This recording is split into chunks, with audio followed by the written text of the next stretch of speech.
Okay. All right, with Trevor Motes, The Fabulous Misadventures of Pizza Boy is the short film played at the Comedy Film Festival. He is the writer, he is the director, he's also the star of the film. He is Pizza Boy itself. And I just want to get right to it. You're very candid in your blog interview before that. And you basically say it's almost like I'm paraphrasing what you said, but it was almost like this is kind of a I have to prove myself, prove my worth as a director after 3 years of film school to everybody. It was almost like a spite film in a sense. Yes and no. I don't know. I helped a lot of my friends out with their short films during college, and I was just known as the guy with the truck. And they were like, "Oh, can you help me move? Can you like carry this equipment Yeah. with your truck?" And I was like, "Yes, sure." But I wasn't asked to do a lot of other stuff.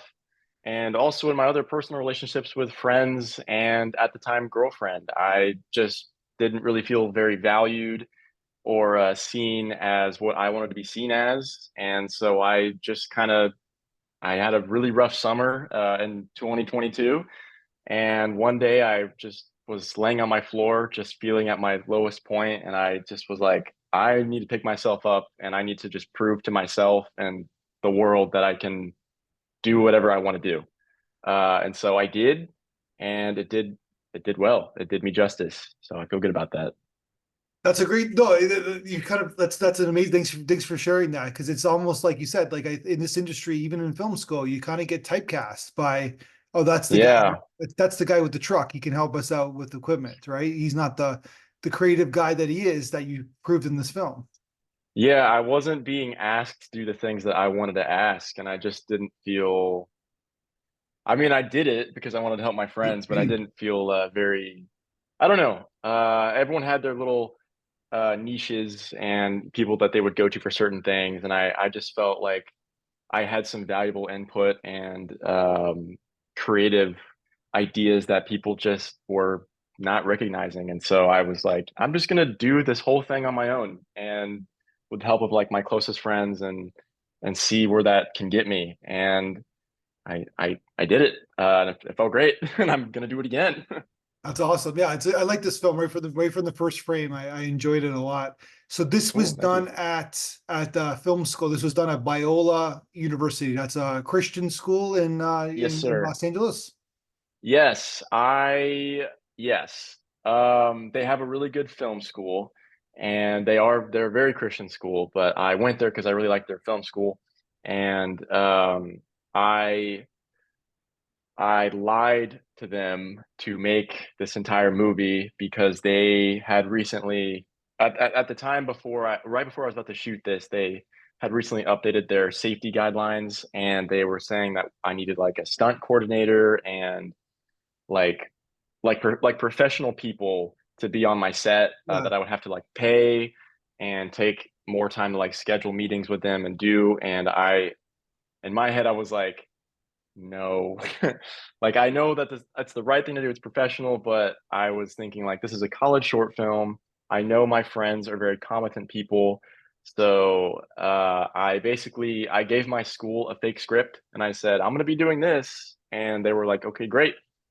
And But then I went and shot something completely different. And I felt bad about it for a little while. I tried to be under the radar about it, but I know looking back that they really love it now. So I was the like, irony is okay, a little it bit. paid off. I don't know if it's the correct word or definition of irony, but the irony is thick that it's a Christian school, that you're supposed to be morally sound and you're not supposed to do things like that. But I was like, bravo, bravo for doing that because that's the way, that's how you make Yeah, films. You gotta bend the rules a little bit and you gotta get it done, right? So they were limiting people's not just my creativity, but like they were limiting the choices that we were able to make for the stuff that we wanted to do. And I understand why they did that, but I didn't agree. And I know what I can do. I know what I'm made of, and I just kind of had to do a little bit of lying, I guess. I don't know. I feel bad, but it don't feel turned out bad. okay. The film's done, right? We're talking right now. Like it's like, Yeah, it listen, this won't be happened. the We've won unfortunately, this awards. won't be the first time you'll be lying to make it good for your film. So just how it Yeah, works. yeah, there you go. So unfortunately, just how it works. And you made okay. So let's talk about the making of the film. So when did you decide to be in the film? When did you decide to star in the film? So I came up with this idea in June of 2022, and I had an idea to have my other friend as Pizza Boy because I just wanted to direct it and write it at the time. And I had one of my friends, I had him in mind as Pizza Boy, and he seemed like a really great fit. And then he got engaged, and great for him. And I was talking to him about it, and he said he'd be really busy. And I was just thinking, like, I really want to make this. I'm glad he's engaged. I don't really want to wait around anyone, like anyone, because I don't know. I I just feel like I've done that for a long time in my life, and I really want to do what I want to do for once. And so I decided, you know what? I took theater in high school. I took an acting class in college. I like acting. I've acted on my friends' short films before, and I was like, I'm gonna do this because the film is partly very loosely based off of things that have happened to me in my life. So I was like, you know what? I I am this person. I'm just gonna play the part. So yeah. So were you a pizza delivery driver in a previous life? I worked at a car wash for a little while. I worked at Target and I worked at Guitar Center, and those were all very dull, unfun jobs, customer service related, and I didn't like it. I didn't like it personally. I would always be kind of daydreaming in those jobs, thinking of fun scenarios that I could get in, like during a job like that, or like if something were to happen. But yeah, it just came from thinking about these boring retail jobs or customer service jobs that everyone has to do, and just making a film about that, but kind of like romanticizing the idea of like, oh, what if it was like this, and what if these crazy things were happening, and it was like everyone was very weird and fun and goofy kind of thing. Yeah. I don't know if that So made any sense, but yeah. let's talk about the tone of the film because basically you start the film literally because you described that you were on the floor and you kind of came up with this idea to make a film, and when you're at your low point and the character in your movie starts, he's sitting on the ground kind of in an alleyway, kind of like, and then basically sound looks like it appears that he's down on his luck. And then tone Yeah. wise, you basically show us like the money, the landscape of California, sorry, of Los Angeles, of like the rich, how much the wealth in Los Angeles. You're giving us all the great landmarks, I guess, right? Yeah. Yeah. Like it's almost like you're making a film on economics, on like the rich and the poor and the poor, in a sense. It's almost like it's like you're making a capitalistic movie about this down luck pizza driver, and you're showing this like, and then the guy drives up in a Lamborghini, right, he drives up to get Yes. this Yeah. pizza. It's all about these rich guys, kind of like you're catering to. Yes. That man in the Lamborghini, I don't know who that is. He actually showed up in the middle of the street when we were filming, and he wasn't planned. I didn't wake up and like text him. I don't know who that is. I kind of decided like, let's go shoot in like West Hollywood and see what happens. Like I feel like something's gonna happen if we go to West Hollywood. And sure enough, this guy whips around the corner with his purple Lamborghini and a very good-looking woman with him. And he was like, "Are you making a He was okay. movie?" Yeah, I'm just Yeah, kidding. she was fine. I don't know, Yeah, but he was like, "Are you making a movie? Can I be in your movie?" And I was like, "Yeah." yeah. He had a burner phone with him, so I think he might do something illegal for work. I'm not sure. He was kind of a sketchy Assume, guy, yeah, but he was let's happy to assume be that. in it. Yeah. So yeah, I in a way I feel like I see myself as not an established person in the film industry, but I'm someone who's working really hard to be known in that and to be seen as a creative force. And I'm just catering to the people that are above me in power right now, pretty much is what all of us have to do to, I don't know, to make it in life. And so that kind of can be applied here as what you were saying, like goes into economics and themes like that. That's the So allegory, yeah, right? Because you also go to yeah, Santa Monica Pier, right? There's that scene where, yeah, yes, yeah, yes, we did. Yeah, that was really fun to shoot too. The police were not happy that we were there. But the officer that I talked to, I made a deal with her. I was like, we'll be here in and out like really fast. You won't even know that we're here. And she was like, cool. If you are seen by other police officers, it's out of my hands. I can't help you. So I was like, okay, awesome. We're gonna be really quick.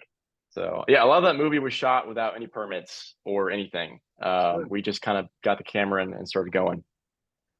And then you got like there's some really cool locations. You got the house where the fight scene occurs, Yeah. and like I don't want to call it a trailer park, but it looks like a trailer park. Like where was that? Did you have to like did you guys decorate that you know Yes.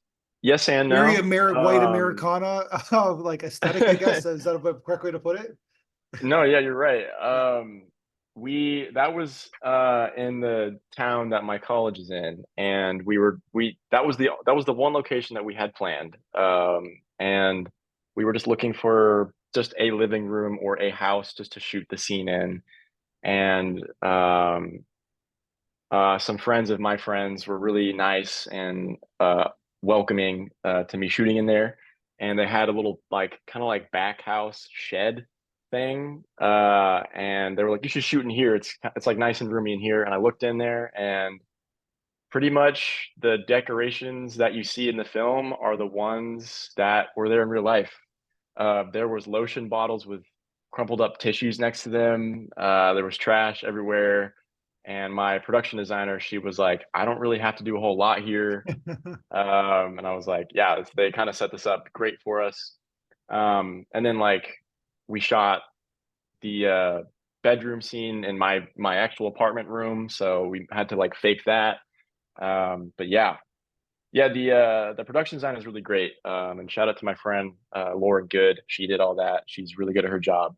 So yeah, And then okay, so then tell me about because you're basically you're in almost all the scenes, right? So you're yeah. in front of the camera. So how are you dealing with your cinematographer? Are you trusting him that you got the take? Are you I like trusted that that? man. His name was John. John Baldwin. Excellent cinematographer. He's a really great guy. Great to work with. Yeah, I've known him since I was 18, and I've shot stuff with him before. And I was just like, hey man, let me know if this looks good or not. Like we basically every shot we would watch back together, take after take, and I would make the adjustments based off of that for either myself or for another character. It was great when I wasn't in front of the camera because it was a lot easier. Because I could just see the monitor and I was just be like, yep, that looks great, and we can just move on. Yeah. But yeah, for when I was in front of the camera, which is most of the movie, had to just keep going back there and being like, hey, how'd that look? What do you think? And there were a few times where I we were just running low on time, and I said, hey, was that good? Did you like that? And he would give me a thumbs up, and I was like, okay, I trust you, and we're moving on. And I'm glad I did. He knows what he's doing. Great guy, John Baldwin. And you made the kicking of the balls funny, even though it's like it's a tried and true comedy spot, but you kind of gave it Yeah. a unique perspective in this film. Yeah, I wanted to do a fight scene, and I don't know how to do that. Um, and so I was Yeah. like, well, it Well, would it's a be comedy funny if too, he, right? Yeah, it's like it's played for laughs too, right? yeah, I was like, I want to be funny, but I also want to do a fight scene. And I actually choreographed that whole scene myself. I don't think it's like the greatest because it was my first ever attempt at doing that, but I was like, okay, I don't know how to do all the kicking and punching, like, and all the blocking and stuff and the jumps, but I think it'd just be funny just to go simple and just have them just kick everyone in their private parts and call it a day. And put some fun spins and stuff on that too. All my friends wore cups, so I was actually kicking them. It And still hurts. Like if even if you're yeah, a cup, it's like if someone kicks you in the balls and you're wearing a cup, it still hurts. I tried to be swift but light, and they were brave. One of my friends, I had to punch him in the balls, and he was the bravest. He every take, I was like, "Are you good? Are you sure you're okay?" And he was like, "I'm great. Keep doing it. You can go harder if you need to." And I'd just be like, "Okay, all And right, I this trust you, is man." what your So school was worried about. They wanted the stunt coordinator on set to help you with the they kicking of wanted the to, balls. they wanted, yeah. they wanted like a stunt coordinator. There was also, I think the main concern for them, I had bike scenes in here, and they wanted a professional key grip to rig a camera to a car, which we don't have that money or that equipment. So I was just like, I know that there's a way around this. So again, I gave them a fake script, and I had my friend John Baldwin hanging out the back of my truck while I'm riding on a bike behind the truck going about 30 miles an hour. And he's got his arm just hanging onto the camera. Uh, and it was pretty risky, but again, I trust that guy with my life. He's really good at what he does. He's very professional, and he made it work. So yeah. So I got to ask you about your sound design and your music. Was it all original music? Yes, it was. I'm very proud of that actually. We won best score at another festival about a month ago. Um, that was my friend Ryan Jaquetta. He is a music producer, and he is really good at what he does. I have to say, he's been doing it for a long time. I've seen him create his own music. He's done music videos for himself, and he has scored other people's short films or movies. And I came to him because I've been really good friends with him for a few years now, and I was like, I want to do something really fun and stupid and very grand in scale, at least make it sound like that. And he just picked it up. He knew what to do. Um, I wrote a few of the songs, like the lyrics to some of them. Others he did, and I had like some like chord progressions and like motifs in my head that I wanted to put in there. And yeah, he really made it sound amazing. We put it on Spotify. I'm really proud of it. And we're actually doing another one right now. We're doing a Pizza Boy sequel right now because it was well received, and he's going to be back doing the score for that as well. So Well, you made a music video at the end of the movie too, right? I did, yeah. I wanted to we shot that music video before we shot anything of the actual film. That was just for a test with me and my DP John. Just wanted to make sure that I mean he and I were already really great friends, but I wanted to make sure that we worked together really well professionally, and that was that test. And it was great. We shot it. We planned, shot, I directed and then edited that music video in about a 4 hour time span, and then he colored it. And yeah, it came together super quick. I think it's for something that wasn't planned very well. I think it came together really well, and he made it look amazing. And yeah, that was we used that as a promotional video as well to be like, hey, we're doing this. This is a song in the short film that you're going to hear. So come on down and watch it when it's ready. So yeah, One of the songs in the movie is called "The Lonely Pepperoni." I think that's a great title for a song. yeah, that was such a stupid one. My friend Mel sang that. I didn't know that she was a singer, but I'd kind of heard her sing a little bit before in like the car, because you know when we will blast the music, she'll sing along to it. And so I kind of heard a little something here and there from her, and I was like, maybe you could sing this. And she did, and she has a beautiful voice. She sang it really well. All right, so you got the soundtrack. So let's talk about the editing process. Did you edit the film yourself? I sure did. I sure did. So tell me about that process, because obviously you got to keep from a tone standpoint, it can't get too crazy, right? It's still Yeah. got to be the journey of your character, the individual. Okay, everything's told shown from his point of view. That said, it's still got to be funny, right? You got to find that line of like it can't get way too crazy. You still got to Right. have that emotional through line, but it's still Yeah. make the people everybody's got to laugh at the same time, I guess, too, right? Yeah. I edited in Premiere Pro on the Adobe Suite, and it was really fun. I edited the whole thing myself, but I had some editing help with like TV graphic stuff. There's a part where you have to have a TV on there and make it look like it's actually playing. Yeah. And of course, color grading too. That was my two friends, Andrew Etzweiler and John Baldwin, who was also my DP. They did that. But like the cutting of the movie itself, that was me. And I had after I released a trailer to promote this at my school, and that did really well, and that got a lot of people excited and really hyped up. And from that day, people would kind of come and they would sit with me and watch me edit. And that was actually really helpful because they would make suggestions for like, oh, you should cut it there, or you should put this here. So that was really nice of them. But yeah, it took me about 2 months to edit together total, just day after day. And it was super fun. I love editing. If I could do that as a job professionally, I would, as long as they pay me a lot of money. So Well, so yeah. then there is an economic line where you, because you're good at it. So then, but you want to get compensated, I guess, enough. Oh yeah. Yeah. I mean, I'm an editor right now, but it would be really cool to do like professional movie editing, like for like a big feature film, like a big Hollywood studio film. I think Well, that you would got be to get so in cool. first, right, and go through the ranks and do the assistant editor, and yeah. It's so much, yeah.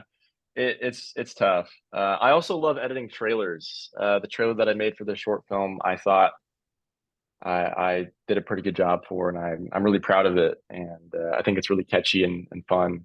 And everyone loved it when we premiered a few short films for my friends in the months leading up to this one coming out. And as we put this as a trailer in front of my friend's short films, and I was there to witness it, and I have it on video too for one of them. But everyone went crazy over it. It was super fun to see that people were entertained and enjoying what I like. It was very validating for me. Yeah, so you kind of showed people, right? I think Yeah, yeah, because even I when wasn't we messing around. because obviously I do this a lot, so we ask people questions of what they thought about the audience feedback video, and you're Yeah, like, and your answer was so like truthful. It was just like, I did this, man. I go I go, you kind of, like I said, I'm paraphrasing again, but you said, kind of said, I did it for myself to prove I did it for myself. myself. Yeah, I again, I was in a relationship where I didn't feel valued. And then my friendships, I I I mean, I love my friends, but and my college friends, but for sets, I just didn't feel like they saw me as what I wanted to be. And I was like, you know what, screw this. I'm gonna come up with my own idea. I'm gonna do something, and I'm gonna show them, and they're gonna get it. They're just gonna understand. And yeah, the feedback video, I loved watching that. That was also really validating because for a while I wasn't sure if it was just my friends and family that were saying, "Oh, this is really good. You did a good job," or what. I had no idea because this isn't out in the public yet. We're still doing our festival run for it. Mhm. And so when I got those feedback videos, everyone was like, "You should do a series," or this was like super fun, and people got exactly what it was meant to be, which is just a really dumb, turn off your brain, innocent short film that I just wanted to entertain people for like 20 minutes, and I'm glad I was able to do that, and I'm glad that people liked it. Yeah, and I'm gonna give you kudos. Your performance is the key to the movie, and whoever came up with the idea of your glasses is a genius. Because I'm telling you, the wrong glasses in this film. I know it sounds crazy, but your character's glasses were perfect for the tone, the aesthetic, your character, everything in the movie. So tell me about. I'm just curious who came up with your glasses. It was me and my production designer, Lauren Good. We came up with the whole costume together, and I'm super proud of that because she did a great job making it, and we ordered it together, and we were like seeing what worked and what didn't work for hats and jackets and whatnot, and she did just a killer job. I thought it would be a good idea to have glasses and like a really crappy little mustache, creepy little mustache, and um, when I sent a picture to my mom, she told me that it looked like Jeffrey Dahmer.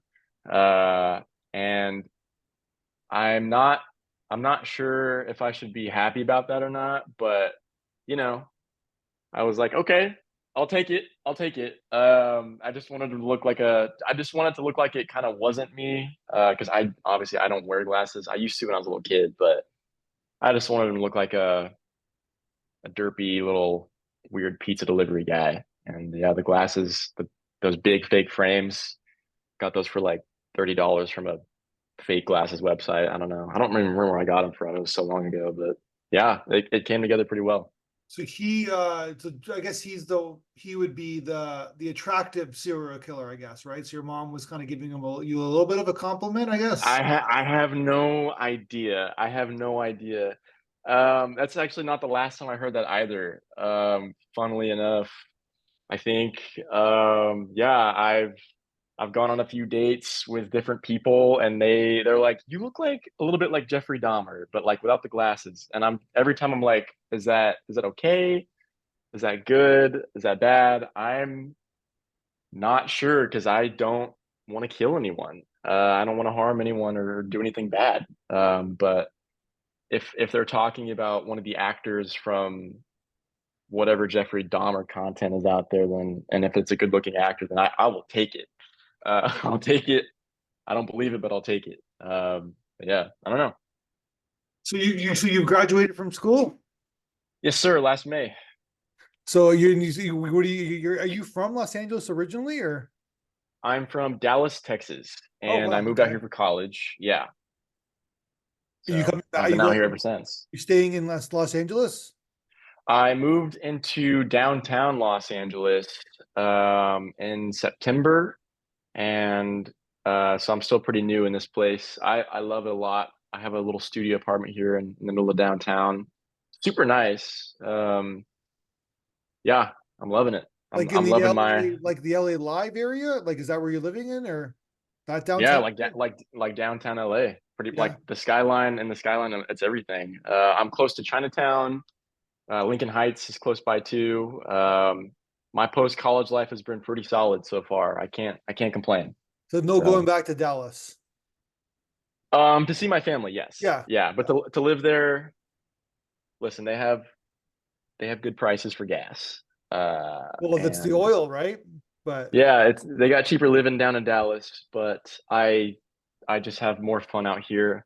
I don't think I'll live in LA forever. I think this is a good place to live in my young 20s, but are you forced to be a football like Dallas Cowboy fan if you're from Dallas? Is that like part of your birthright, or I I get asked that a lot. Yeah. The Cowboys. My dad gave up on the Cowboys a long time ago. That I know. He just kind of was like, and they've done good recently. I'm not a huge football guy, but like I know that they've won a few games every now and then. But yeah, I grew up with my dad just yelling in despair at the TV about the Cowboys losing and just giving up. And he when I gave came out up? here, I Good for he him. gave up on cheering. Yeah, on cheering for him. Yeah, he was like, I don't really even care about it anymore. I And wish I so could do then, that. No, so I'm a Bills fan. So basically, oh, from gotcha. like if that area. So yeah. So wish I could just like stop caring. Right. So You can't quit on your team, man. yeah. But your dad did. So maybe he's doing the right. Maybe he knows something I don't know. I don't know. He just learned to become uninvested, I guess. I'm not sure, but Yeah. yeah, I'll be out here and I'll say, "Oh, I'm from Dallas," and people will be like, "Do you like the Cowboys?" And Yeah. I'd be like, That's I the mean, trademark, though, right? I'm like, yes and That's their no, yeah, genius. yeah, pretty much, yeah. That's the Yeah, big thing. that's the So trademark. Yeah, they did. yeah, That's just the smarts. People don't think about. They think about oil and the Cowboys, right? When they think about that, I'm sure there's more in JFK assassination, but yeah, different yeah. generation. Yeehaw! That's Texas for you. Okay, so you're working on the second one. I didn't say it, you did. You're working on you're working on the second movie now. Is this like are you shooting it or? Yes, sir. We're not shooting yet. We just actually made the announcement video for it yesterday. And we launched our Indiegogo for it yesterday. So I don't know where this I don't know if this interview is going to go out to the internet or not. I'm assuming it might. Yeah, of course Who it. Well, knows? why wouldn't? Why wouldn't it? That's what we do. It goes to the ether. Great. Okay. Well, whoever's watching this, we set up our Indiegogo. Please donate to us. Look up at Pizza Boy Movie on Instagram, and you'll find the link in our bio. Yeah, we'll have it linked So up on the podcast. So yeah. excellent. Yeah, thank you. And then yeah, just help us out. We're gonna shoot in July, and we're aiming for a December release. It's gonna be a Christmas themed movie. So the script's written. Is it going to be another? Is it going to be 20 minutes again? The script is written. The original script for the first one, this one that we're talking about right now, is was 8 pages, and then the second one that I wrote with my co-writer and co-director Joey is 15 pages. So I'm not sure how we got from 8 pages, which translates to 8 minutes and film, to 20 minutes for the first short. I don't know how that happened, but we got a 15-page script. I'm expecting it to be 20 minutes at the bare minimum, maybe 40 at the most. I'm not too sure. But yeah, we're gonna meet with our director of photography this week and hopefully start doing some shot list stuff. And then from there, get our production design together, build some sets, and shoot in a studio. And yeah, we're just gonna do the whole routine again, except bigger and better and larger scaled. So yeah, Oh, we're good for excited. you. So you're on your way. Just keep plugging away. Keep making movies. Yeah, we made it to the front page of Indiegogo this morning. So we have about last I checked, $1,500 raised so far of our $5,000 goal, That's and amazing. that's just from one day. So we'll take all the help we can get. Consider donating, and yeah, So how it works is that you have to hit that. If you don't hit that goal, then the money goes back to everybody else. we did the. I'm new to the funding game. The budget of the last one was $600, and I made that budget by selling my clothes to college students on the street. I just set up a tent and I was like, "Hey, I got some clothes. You want to buy them?" And I made $600 from doing that. This one we're doing Indiegogo because we need to be bigger and better and more professional. And we're doing. It gives us the choice to do flexible funding, which I haven't heard of, but basically whatever we make by the end of the run, we will be getting that regardless. Okay. So that is good to have. Yeah, good for you. Yeah, listen, man. Yeah. This like I said, I see a lot of films, and this one had a very interesting point of view. It had a very unique point of view. So you're onto something. And all you got Cool. to do is just keep Thank plugging you. away. Like I think you knew instinctively by this conversation and by the blog interviews that you knew you had it. You knew you had something, and then basically, Yeah. right? I just want to entertain people. I'm making something that I would want to watch. I There's not a deep message behind Pizza Boy. There's no like political perspective or like anything. It's just like, hey, here's a movie that I made. It's silly, and I just want to entertain you for like a little bit, and then you can move on. Yeah. So But there yeah, still is messages that maybe subliminal, like people can be dicks in the service industry, people can be assholes. Yeah, people can be major assholes for sure. and Um, you're grinding it out there, man. Like all these Uber yeah, drivers and you know what I mean? Like they're just yeah, grinding it, they're grinding it through. I was a pizza delivery guy back in the day, 20 yeah. years ago. It was like How there's was that? I don't know. It was good, but Okay. it was kind of crappy at the same time. But it was crappy from I don't want to say the company, but basically in case they sponsor me one day. But they were Right. they were they were one of the major brands, and they sucked, Yeah. and they were exploitive. They were exploited to their employees, and you didn't get paid enough.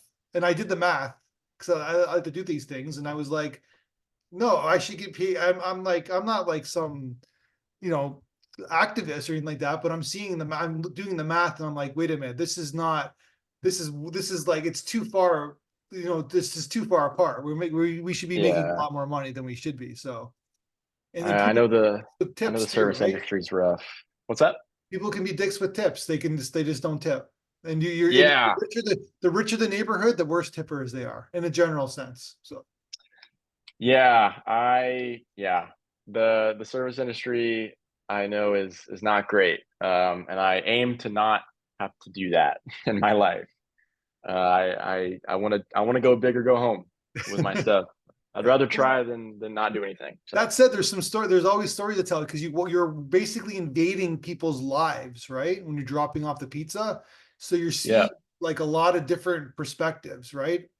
So it's Yeah, not, you get a little slice in everyone's life a little bit. No pun yeah, intended there. exactly. And you're seeing some interesting subtext going on, right? Within the Yeah. mix. So Yeah.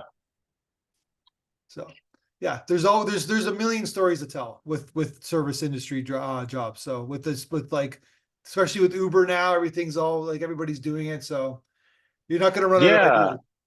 That's why we're making more of this. We're also trying to make a cartoon series for this right now as well, because it's like anything can happen. You don't know who you're going to run into. Like there's so many different people and characters and life that you just encounter when you're doing this stuff. So I thought it would be a great idea for a show, a cartoon TV show. So we're also working on that as well, which is super fun. So All right, man. Well, let's talk again. Good luck with your film. Keep in touch. awesome. We'll link the Instagram to your podcast, so hopefully people can donate. And also, Great. like you said, let us know when your film's done. I'd love to talk to you again next year, this time next year when it's all done, all ready to go. All right, you got it. Thank you so much, sir. I Maybe you'll be appreciate it. talking about your third film, your third Pizza Hopefully that Boy. would be cool. If we get there, then we get there. I'll take it. Yeah, that'd Well, be you great. got we're doing this podcast. You got the Back to the Future poster behind your right shoulder, and it's a trilogy. And we've learned through movies that you always got to make a trilogy, right? So 3 is the magic number. for some reason, it is. And So anytime they yeah, try for the fourth, it never works. So yeah. In the case of Indiana Jones, yeah. yeah, exactly. But Rocky So Four has all got right, some cool. good stuff to it, though. But all right, man. Have a good one, and I'll talk to All you right. Okay, great. Thank you so much. soon.